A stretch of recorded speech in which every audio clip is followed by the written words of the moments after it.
오늘 하나님의 말씀을 여러분 같이 나누면서 설교 서두에 제가 통계를 좀 여러 번 인용하도록 하겠습니다. 우리가 코로나를 겪으면서 우리 시대에 많은 변화가 일어나고 있습니다. 특별히 우리 젊은 세대들을 중심으로 이 코로나를 겪으면서 유행되는 그런 몇 가지 용어들이 있는데요. 그 중에 하나가 워라밸이라는 그런 용어입니다. 예전에는 우리 기성세대 같은 경우는 좀 개인적인 삶보다는 직장이라든가 또 조직을 위해서 우리가 좀 헌신하고 희생하는 것을 당연하게 여기고 그렇게 생각을 했습니다. 그런데 이 개인 취향을 중시하는 이 젊은 세대들 같은 경우는 직장도 조직도 자기를 위한 것으로 생각을 하기 때문에 다른 사람들 눈을 별로 의식하지 않습니다.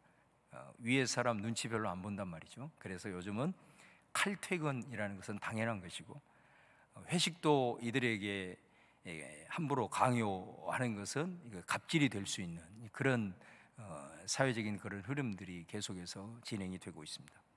그래서 이 워라밸이라고 하는 것은, 이 워는 이 일을 뜻하는 워크의 워, 그다음에 내 개인의 삶을 뜻하는 life의 라, 그다음에 이 일과 삶의 밸런스, 균형을 뜻하는 벨을 합쳐서 워라밸이라고 합니다.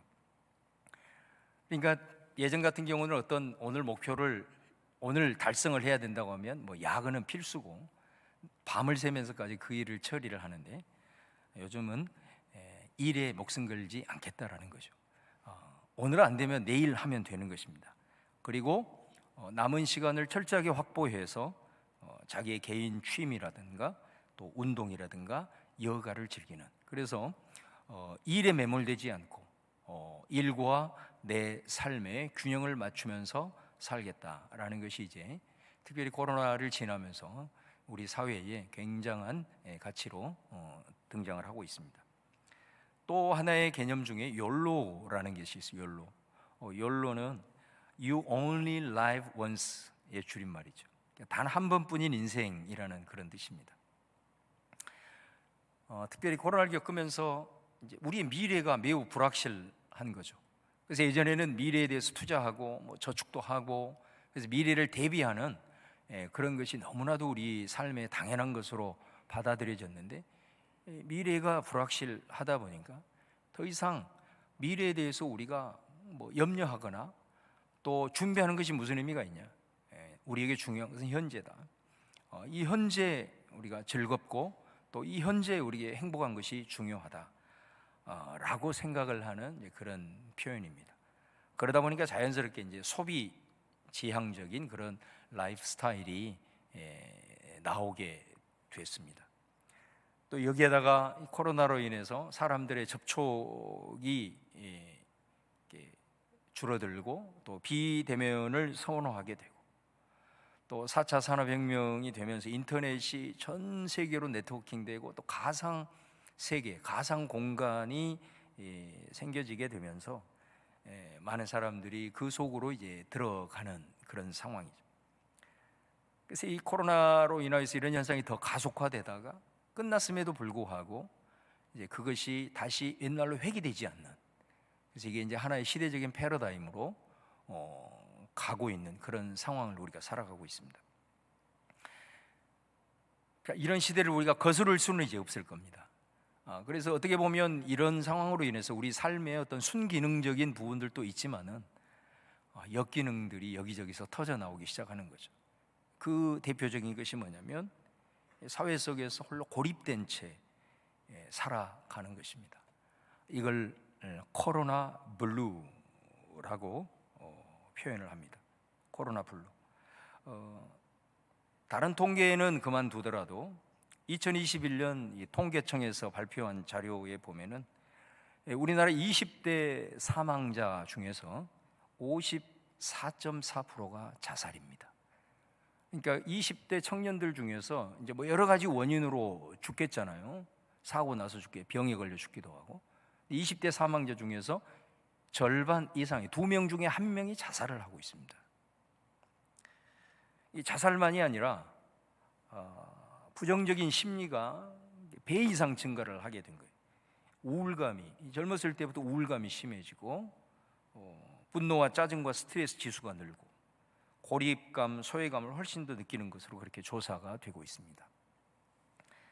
이렇게 철저하게 개인주의화 되어지고 가상세계에서 자기만의 삶을 추구하는 이런 역기능 앞에서 과연 우리 사회가 지금 정방향으로 가고 있느냐라는 질문을 우리가 던지게 되는 거죠.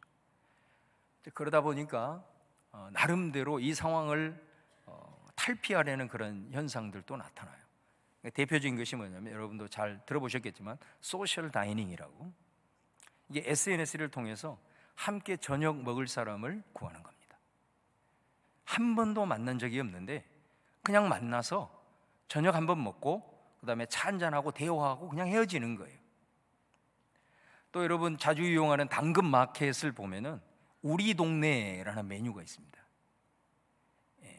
그 메뉴가 어떤 거냐면, 전혀 알지 못하는 지역 가까운 데 있는 사람들 속에서 저녁 같이 먹을 뿐, 주말에 영화 같이 볼 뿐, 함께 산책할 뿐, 이거를 구한다는 게시물이에요. 그게 우리 동네라는 것입니다. 여러분, 이런 역기능적인 상황 속에서 이런 현상은 우리에게 무엇을 말하고 있는가? 아무리 시대가 변하고 집단 문화에서 개인 문화로 바뀌어도 사람들 속에는, 그리고 사람들이 정말 원하는 것은 뭐냐면 공동체를 원한다라는 거죠. 뭐 어떤 철학자가 얘기했듯이 인간은 사회적 동물이다. 인간은 사람과 더불어서 소통하면서 살아야 인간다운 삶, 건강한 삶을 살 수 있다라는 것입니다. 여러분, 우리 한자에도 보면 사람 인자를 보세요. 사람 인자를 보면 한 사람이 기울어져 있잖아요. 그런데 다른 사람이 그 기울어진 사람을 받쳐주고 있는 것이 사람인 거예요. 이 한자도 사람은 홀로 살 수 없는 겁니다. 함께 서로 더불어서 받쳐주고 함께 지탱할 수 있고, 이 공동체를 통해서 소통하지 않으면 우리가 건강한 삶을 살기란 기대해야 돼. 처음부터 그렇게 세팅이 되었다라는 것을 보여줍니다. 지금 우리나라 인구에서 2020년에 그 통계청 발표를 보면 1인 가구가 31%입니다. 그러니까 예전에는 4인 가구가 기본 세팅이잖아요. 부모님하고 자녀도 둘, 이렇게 4인 가족. 그런데 지금은 1인 가구가 전체 세대의 1위입니다. 1위. 통계청에서 2025년이 되면은 우리나라도 30%가 넘을 것이다 예측을 했는데, 이게 5년이 앞당겨진 거예요. 그러니까 지금은 거의 40%에 육박을 한다 이렇게 보고 있습니다. 뭐 다양한 원인이 있습니다. 결혼보다는 자신의 삶을 선택하는 2030의 세대들, 또 가부장적인 가족 제도를 거부하는 여성들, 또 어찌하다 보니 결혼 정년기를 넘어버리는 젊은이들, 또 기러기 아빠, 돌아온 싱글, 뭐 홀로 된 노인, 이렇게 해가지고 나홀로 한 세대의 가족이 가파르게 지금 상승을 하고 있다. 문제는 뭐냐면, 이 한 가구 나홀로 세대를 조사를 해보니까 주말에 혼자 저녁을 먹는 비율이 93%입니다. 그러니까 한 가구의 사람들은 그 좋은 주말에 혼자 저녁을 먹는 비율이 10가구 중에 9가구가 넘는다는 거죠. 여러분, 너무 외로워서 스스로 목숨을 끊는 걸 고독사라고 하잖아요. 여러분, 고독사의 1위가 연령대별로 몇 세라고 생각하십니까? 우리는 보통 독거노인을 생각하거든요. 50대가 1위입니다. 이 50대가 가장 외로워서 스스로 목숨을 끊는 비율이 높고, 2위가 40대입니다. 그리고 3위가 70대 이상의 독거노인들입니다. 이 1가구 세대의 가장 큰 문제는 뭐냐면 경제적으로 매우 불안정하다는 거예요. 힘들고 어려워도 뭐 결혼해서 살면 맞벌이를 하기 때문에 숟가락을 얹으면 그냥 살아갈 수는 있는 건데, 혼자 살아도 갖출 건 다 갖춰야 되고 누릴 것 다 누려야 되기 때문에 혼자 경제 생활을 해서는 그것을 뒷받침하기는 매우 어렵다. 그러니까 매우 지금 빈곤에 노출이 되어 있고 지금 그것으로 인하여서 정서적인 문제까지 심각해지다 보니까 이로 인하여 지출된 사회 비용이 우리의 상상을 초월하고 있다는 것입니다. 여러분, 이런 시대 속에서, 이런 상황 속에서 교회는 어떤 모습으로 이 시대를 섬길 수 있을까? 목회자로서 고민을 하지 않을 수가 없는 거죠. 가장 많은 한가정 세대의 현상 앞에 20대 사망률의 절반이 자살을 하고 있는 현실 속에서 살아보려고 SNS에 밥 먹어줄 사람을 찾고 있는, 어떻게 보면 절규 아니겠습니까? 그런 상황에서 교회는 복음으로 저들에게 어떻게 도움을 줄 수 있을까? 오늘 이 얘기를 한번 여러분과 함께 나누고 싶어요. 그럼 성경을 보면은 하나님께서 천지를 창조하시고 그 느낌을 뭐라고 말씀하시냐면 창세기 1장 31절에 하나님이 지으신 그 모든 것을 보시니 보시기에 심히 좋았더라. 저녁이 되고 아침이 되니 이는 여섯째 날이니라. 하나님이 천지 창조하시고 그 첫 느낌이 뭐였냐면 너무 좋은 거예요. 하나님이 너무 만족하셨어요. 이 바로 여섯째 날에 인간을 창조하지 않습니까? 첫사람 아담을 창조를 했어요. 그 창조한 아담을 보고 하나님의 느낌은 어땠을까요? 놀랍게도 사뭇 다릅니다. 창세기 2장 18절에 보면은 여호와 하나님이 이르시되 사람이 혼자 사는 것이 좋지 아니하니 내가 그를 위하여 돕는 베풀이 지으리라 하시니라. 사람을 지어놓고는 그 홀로 있는 사람을 보고는 하나님이 느낌이 다른 거예요. 심히 좋더라가 아니에요. 혼자 사는 것이 하나님 보시기에는 안 좋게 보인 거예요. 혼자 사는 것이 좋지 못하니 그래서 돕는 배필을 창조합니다. 창조를 어떻게 합니까? 그 아담의 갈빗대를 취해요. 여러분, 이 의미가 뭘까요? 사람은 함께 살아가는 것이고 함께 산다고 해서 사는 인생이 아니라 자신의 속에 있는 내면의 깊은 것을 함께 공감하고 그것을 나눌 수 있을 때에 그것이 사람됨의 삶의 의미가 있다는 것을 갈빗대를 취한다라는 말씀의 의미가 그것인 거죠. 여러분, 그렇게 해서 공동체가 만들어진 거예요. 처음부터 공동체가 만들어진 거예요. 그래서 서로 교감하고 소통할 수 있도록 하셨어요. 근데 이 공동체가 깨집니다. 이 깨진 것이 뭐냐면 죄의 결과예요. 창세기 3장에 극명하게 나타나잖아요. 같이 살아도 같이 사는 게 아니에요. 자기중심적으로 생각하고 행동하고 그러다 보니까 벽이 생기고 점점점 높아지고 서로에 공감하지 못하니 신뢰가 깨어지고 그런 공동체가 깨어지는 일들이 죄의 결과로 나타나게 돼요. 자, 그래서 때가 돼서 우리 예수님이 오셨습니다. 예수님이 여러분 이 땅에 오신 이유가 뭐죠? 죄를 해결하기 위해서 오셨잖아요. 예수님이 십자가를 통해서 죄의 문제가 해결됨으로 우리가 어떻게 되었습니까? 구원을 받았잖아요. 구원을 받았다는 게 뭡니까, 여러분? 우리가 우리 주님 오셨을 때 천국에 들어가서 그곳에서 영생 복락을 누리는 궁극적 구원, 그러나 꼭 기억하세요. 구원은 이 땅을 살아가면서도 누려야 되는 것입니다. 그러면 이 땅을 살아가면서 우리가 누려야 할 구원이 뭘까요? 그거는 죄로 인해서 깨어진 공동체를 회복해서 공동체를 통해서 하나님이 계획하시고 뜻하시고 우리에게 주시고자 하는 은혜와 그 구원의 은혜를 누리는 것, 그것이 구원을 누리는 것인 줄로 믿습니다.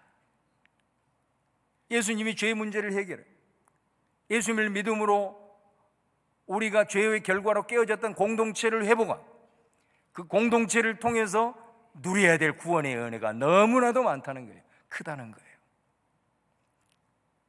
예수님이 오신 목적이에요.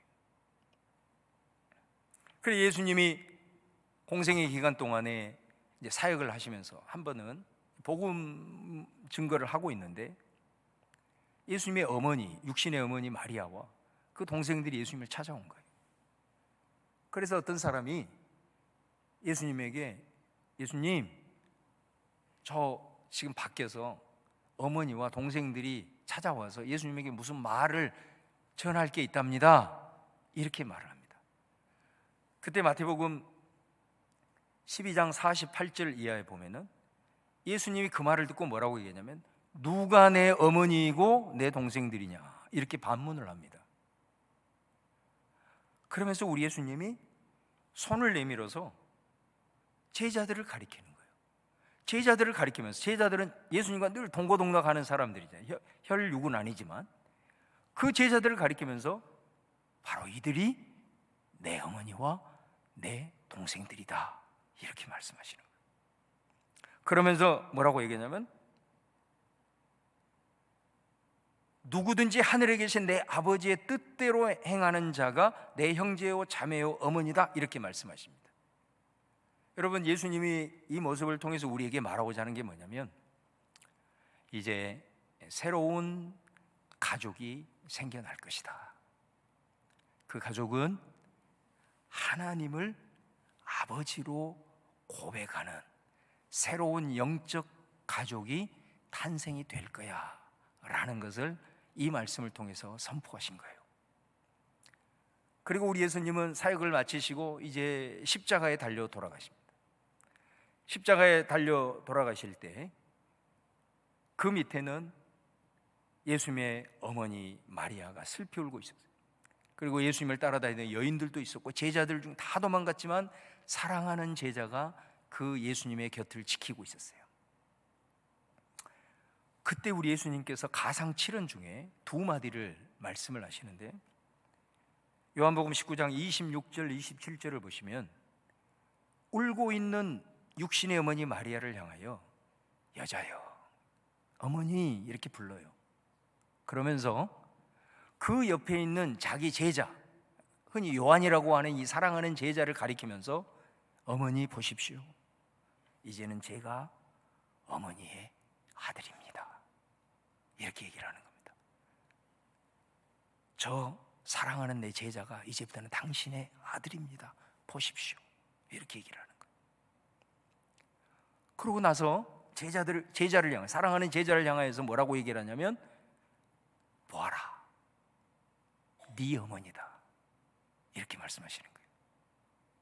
어머니를 향해서는 당신의 아들은 이제 사랑하는 제자고, 사랑하는 제자를 향해서는 이제부터 내 육신의 어머니가 네 어머니다, 이렇게 말씀을 하는 거예요. 그리고 예수님이 십자가에 달려 돌아가시죠. 그 제자가 그 예수님의 말씀을 듣고 오늘 말씀 끝부분에 보면 그때부터 자기 집에 마리아를 모시니라. 이게 뭐를 보여주는 거죠? 예수님이 복음으로 새로운 영적 가족이 생겨날 거야, 이렇게 선포하셨고 이제는 십자가를 통해서 모든 죄의 문제를 다 해결하셨잖아요. 그래서 그 십자가 아래에서 이제 영적 가족이 탄생을 하는 겁니다. 이 십자가를 통해서 죄의 문제가 극복되어진, 그래서 하나님을 아버지로 부르는 모든 자들이 이제는 하나의 가족이 된다. 깨어졌던 공동체가 드디어 회복이 된다 라고 십자가 아래서 예수님은 그것을 보여준 거예요. 그리고 우리 예수님이 승천하시고 그 예수님의 영이신 성령님이 내려오셨죠. 그래서 생겨난 게 바로 교회가 생겨난 겁니다. 바로 예수님이 말씀하시고 십자가 아래서 말씀하신 그 죄로 인하여서 깨어진 공동체가 구체화되어지는 것이 뭐냐? 교회로 나타나게 되었다는 거예요. 그래서 여러분, 오늘 우리가 봉독한 말씀은 바로 예수님이 말씀하신 그 최초의 교회가, 바로 깨어진 공동체가 세워지는 장면을 오늘 우리에게 보여주고 있는 것입니다. 그래서 이 초대교회의 모습은 예수님을 믿고 예수님으로 인하여서 우리가 죄의 문제가 해결되어서 우리가 깨어졌던 공동체가 회복이 된다는 것이 어떤 모습이냐라는 것을 이제 보여주는 것이 오늘 초대교회를 통해서 우리에게 말씀하고 있는 거예요. 오늘 이 초대교회 모습을 보면 그 교회를 지탱하는 큰 두 개의 기둥이 나옵니다.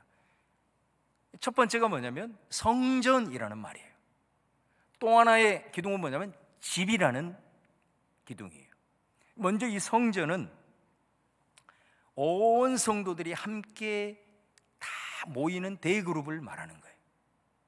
그러니까 이 성전은 지금 뭐 유대교의 그 성전 건물이 아니고 그 성전 옆에 함께 모일 수 있는 솔로몬 행각이라는 것, 그곳에 베데스다 연못도 있거든요. 많은 사람들이 모이는, 아니면 지금 통곡예배 앞에 많은 큰 광장 있잖아요. 그래서 이거는 공동체가 함께 모일 수 있는 성전 옆에 있는 큰 광장, 이걸 가리키는 거예요. 그러니까 어찌하든 그곳에서 예수 믿는 하나님의 사람들이 다 모이는 겁니다. 모여서 그곳에서 뭘 하느냐, 오늘 42절에 보면 사도의 가르침을 받고 서로 교제하고 떡을 떼고 오로지 기도하기를 힘쓰니라, 이렇게 말씀해요. 여러분, 성도들이 모여서 오늘 이 말씀을 한마디로 얘기하면 함께 예배했다는, 예배를 통해서 말씀을 듣고 사도들의 가르침을 받아서 말씀을 받는 거죠. 여러분, 당연한 거 아니겠습니까? 우리 아버지는 하늘 아버지, 그분의 우리가 자녀들은 그분의 돌보심을 받아야 되잖아요. 그분의 돌보심을 받는다는 것이 뭐죠? 바로 하나님의 말씀인 줄로 믿습니다. 이게 생명의 양식이거든요. 말씀을 받아야 우리가 하나님의 자녀로서 살 수가 있는 거예요. 하나님의 말씀을 받지 않으면 세상 속에서 사람으로는 살 수 있지만 하나님의 사람으로서는 살기는 불가능해요. 그래서 예배에 그들이 어찌하든 모이기를 힘쓰면서 그곳에서 말씀을 받는 겁니다. 그리고 그 말씀은 약속이 언약이잖아요. 그 언약의 내용이 뭘까요? 내가 너희들에게 복 주리라, 그 언약이잖아요. 그걸 믿음으로 취할 때에 그 말씀이 삶에서 우리 하나님이 성취하시는 것을 체험하면서 그리스도인으로서 살아갈 수가 있는 거거든요. 그래서 예배할 때 늘 모여서 말씀을 받는 거예요. 또 오늘 말씀에 보면 떡을 뗀다고 해요. 이 떡을 떼는 것은 성찬을 얘기하는 거예요. 성찬을 하면서 우리가 그리스도의 몸에 참여합니다. 주님의 살과 피를 우리가 먹습니다. 이러면서 우리는 뭐를 고백하느냐? 내가 주님의 살과 피에 참여함으로 나는 이제 주님의 것입니다. 나는 예수님께 속해 있습니다. 내 정체성을 확인하는 자리가 성찬의 자리인 거예요.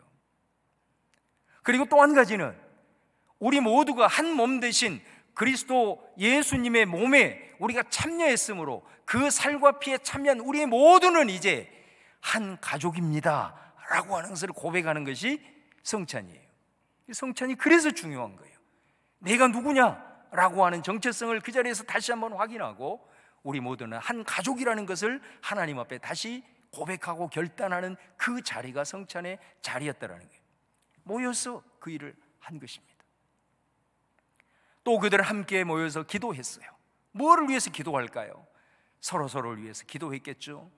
또 우리가 함께 모여서 내 혼자로는 할 수 없는 이 공동체를 통해서 할 수 있는 하나님의 나라 사역을 위해서 함께 마음을 합하여 같이 기도했을 것입니다. 그래서 예배를 통해서 함께 모여서 성전에 모여서 이런 거룩한 영적 교제를 그들이 이루어 나가는 거예요. 하나의 회복된 공동체, 아주 중요한 하나의 기둥이에요. 그 다음에 두 번째는 집으로 표현이 되는 거예요. 여기서 말하는 집은 소그룹을 얘기하는 거예요. 소그룹. 46절에 보면 날마다 마음을 같이하여 성전에 모이기를 힘썼다. 대그룹으로 아까 성전에 모이기를 힘썼고, 또 하나는 집에서 떡을 떼며 기쁨과 순전한 마음으로 음식을 먹고 함께 3355 소그룹으로 모여서 함께 음식을 나누고 오밀조밀하게 삶을 나누는 그런 성격의 모임이 있었다는 것입니다. 정서적으로 서로 만나서 공감하고 서로 친밀하게 사귀면서 그들 안에 신뢰를 형성하는, 바로 이 소모임이, 집이 의미하는, 교회가 지향해야 될 모델이기, 성전이 의미하는 바, 전체 성도들이 모이기를 힘쓰면서 함께 예배하면서 거룩한 영적 교제를 하였고, 집이 의미하는 바, 소그룹으로 오밀조밀 모여서 같이 밥을 먹고 삶을 나누고 서로 돌보고 교제하는, 이게 바로 회복된 새로운 영적 가족 공동체의 모습입니다. 자, 이 모습이 초대교회에 이루어졌을 때 어떤 역사가 나타나느냐? 43절에 보면은 사도들로 말미암아 기적과 표적이 많이 나타났다. 여러분, 기적과 표적은 뭐죠? 우리가 할 수 있는, 우리가 상식으로 생각할 수 있는 것을 넘어서는 일들이 발생했을 때 그걸 기적이라고 하잖아요. 근데 이 사도들로 말미암아 바로 그 공동체 가운데 이런 기적과 표적이 많이 일어나는 거예요. 병자가 치유됐을 수도 있고, 묶여있는 귀신들이 떠나갔을 수도 있고, 하나님의 그 귀한 역사들이 일어났어요. 그래서 어떻게 되냐? 그걸 지켜보고 있는 사람들, 또 아니면 교회를 다니지 않는 사람들이 두려워했다. 두려워했다. 그러니까 여러분, 우리가 어떨 때 두려움의 의식을 갖느냐면, 내가 생각하는 차원을 넘어서는 일이 내 삶에 발생했을 때 우리는 왠지 두려움에 사로잡히는 겁니다. 왜 사람들이 두려워했느냐? 지금 교회 안에서 일어난 일들을 보니까 자기들이 생각하는 수준을 훨씬 뛰어넘는, 우리가 흔히 얘기하는 그런 기적적인 일들이 하나님의 강력한 임재 가운데, 그 교회 가운데 이루어지고 있는 것을 보면서 하나님의 그 임재 앞에 압도가 되는 거예요. 두려워하기 시작하는 거예요. 이런 역사들이 그 교회 공동체 안에 일어났다. 또 여러분, 어떤 일이 일어났습니까? 44절 45절에 보면, 저는 이게 기적 중의 기적이라고 보는데, 자신의 물질까지 공유하는 일들이 일어나요. 요즘으로 말하면 헌금을 있는 대로 드리는 거예요. 왜요? 복을 받기 위해서? 아니면 뭐 강요로 모금했을까요? 아니에요. 철저하게 자발적으로. 그래, 초대교회는 부족함이 없었어요. 부자는 있어도 가난한 사람들이 없었어요. 필요한 대로, 각자가 필요한 대로 채워줄 만큼 물질이 넘쳐났던 걸 보게 됩니다. 어떻게 해서 이런 일이 일어났겠습니까? 예배를 통해서 성도들이 모이면서 하나님께 받은 은혜가 있었을 겁니다. 뿐만 아닙니다. 소그룹을 통해서 서로의 삶을 나누고 서로의 아픔을 이해하고 함께 살고자 하는 그런 인격적인 교제가 두터웠기 때문에 성도들이 서로 서로를 챙겨주고 서로 서로를 돌아보는, 그것으로 인해서 이런 기적과 같은 일들이 일어나게 되었다라는 거죠. 여러분, 내부적인 이런 일들이 교회 안에서 일어나자 그 다음에는 어떤 역사가 일어나느냐? 47절에 보시면, 하나님을 찬미하며 또 온 백성에게 칭송을 받으니 주께서 구원받는 사람을 날마다 더하게 하시니라. 이런 교회의 모습이 믿지 않는 세상에 소문으로 퍼지기 시작을 한 거죠. 여러분, 당시 예루살렘은 매우 어려웠습니다. 12장에 보면 그 배경이 나오거든요. 이 시대에는 굉장히 기근이 심했어요.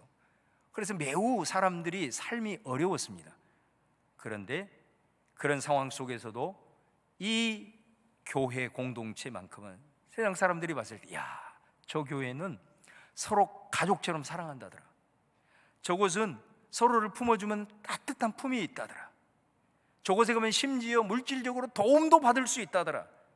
삶을 서로 깊이 공유한다더라.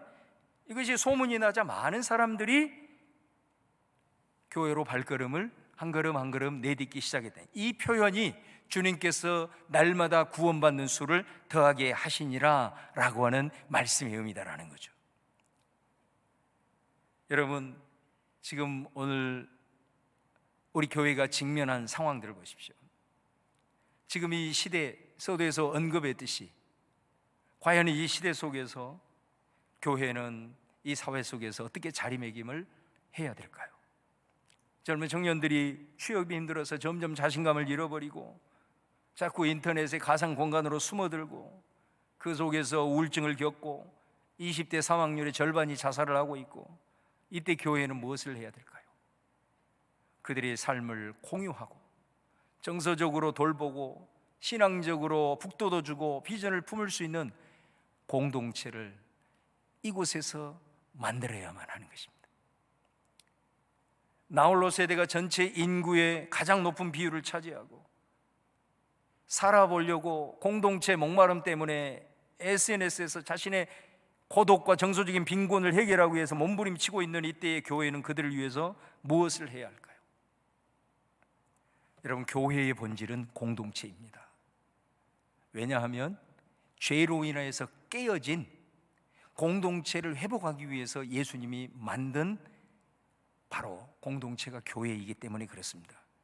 그래서 먼저 하나님을 믿는 우리가 이 예수님이 세우신 교회에서 성전이 의미하는 예배, 이 집이 의미하는 소그룹의 양 기둥을 믿는 먼저 우리가 이것을 잘 세워야 하는 것입니다.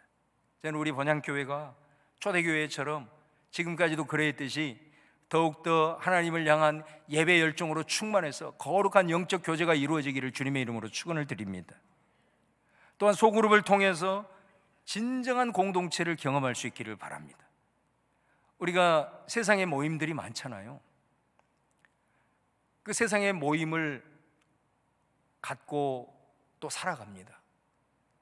그런데 여러분이 신앙 공동체 안에서 함께 마음을 나눌 수 있을 만한 그런 모임이 있으신가요?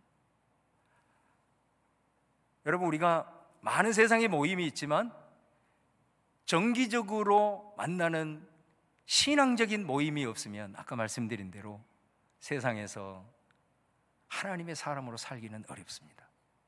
세상의 모임에서 되어지는 일들, 회자되는 말들, 그런 것에 우리는 영향을 받을 수밖에 없어요.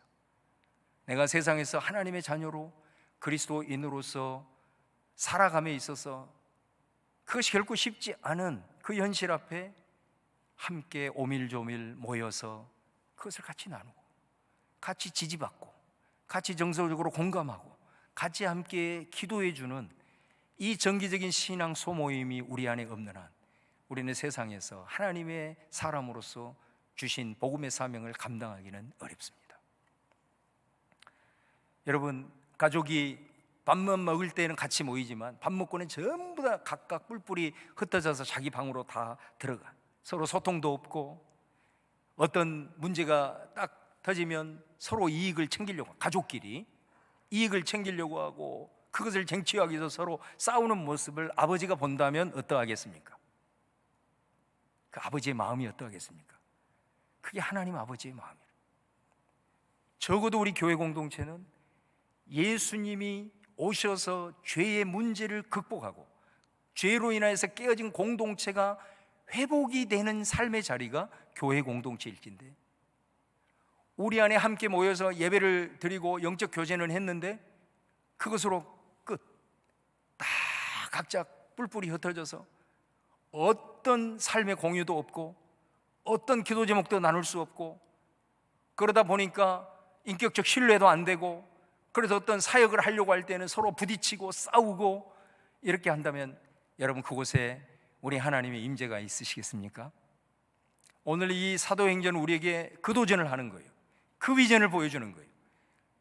성전에 모여서 함께 예배하는 공동체를 잘 세우고 소그룹을 통해서 오밀조밀 삶을 공유하는 깨어진 공동체를 우리가 만들어갈 때에 우리 하나님이 그곳에 임재하여 우리가 할 수 있는 영역을 넘어서는 하나님의 기적의 표적의 역사를 통하여 그 모습을 많은 사람들이 보고 하나님은 살아계시는구나, 믿지 않는 사람들이 그 모습을 보고 하나님이 살아계시는구나, 그 모습을 통해서 하나님의 살아계심을 우리를 통해서 보여주므로 그들이 주님의 자녀로 인침을 받는 역사가 일어나지 않겠느냐. 복음 전도가 어디에서 이루어지느냐? 바로 이 부분이 이 시대 속에서 복음 전도의 전략이 최우선적인 모습이라는 것을 오늘 우리가 반드시 기억을 해야 된다는 것입니다. 여러분, 저는 하나님의 말씀을 믿습니다. 여러분도 믿으세요? 왜 갑자기 표정이 이렇게 어두워지는 거예요? 우리가 이 말씀을 통해서 교회가 처음 세워졌을 때 본질, 그 공동체를 세워갈 때, 여러분 지금까지 경험하지 못했던 공동체를 통해서 계획하시고 뜻하시고 이루시고자 하는 구원을 경험하게 될 줄로 믿습니다. 공동체를 통해서 신앙의 변화는 일어나는 것입니다. 성도 한 사람 한 사람의 치유와 회복은 어디에서 일어나느냐? 예배장에서도 이루어지지만 소그룹을 통해서 깨어진 공동체를 회복하는 그 자리에 하나님께서 역사를 하시는 것입니다. 더 나아가서 소외되어지고 고립으로 인하여 어떤 형태로든 공동체를 갈망하고 있는 이들에게 교회가 수없는 돌멩이를 맞고 조롱을 받고 있는 세대 속에서 그들에게 희망을 줄 수 있는 길은 우리 안에 바로 이 소그룹을 다시 세워 깨어진 공동체를 회복함을 통해서 바로 이 시대를 섬길 수 있고 이 시대 속에서 우리에게 주어진 복음의 사명을 감당할 수가 있음을 저는 확실히 믿고, 바로 이것을 위해서 우리가 기도하고 기도하면서 지금까지 수십 년 동안 이어왔던 교구 체계를 바꾸고, 그리고 이 모임이 어떻게 하든지 이루어질 수 있기 위해서 고민하고 또 고민하다가 리더십들이 주일날 모임을 할 수 있도록 예배 시간까지 조정하고, 그 의미대로 오늘 말씀을 통해서 여러분들이 좀 기억하면서 이거는 누구를 위해서가 아니라 바로 나 자신을 위함임을 우리 같이 공유하면서, 우리 같이 내년도 2024년 원양교회 목회 계획의 가장 중요한 핵심 가치는 바로 구역 모임의 활성화라는 것을 우리 같이 좀 공유하면서 같이 일에 함께 협조하고 함께 의탁해서 오늘 사도행전의 아름다운 역사가 우리 교회 가운데 이루어질 수 있기를 주님의 이름으로 축원합니다.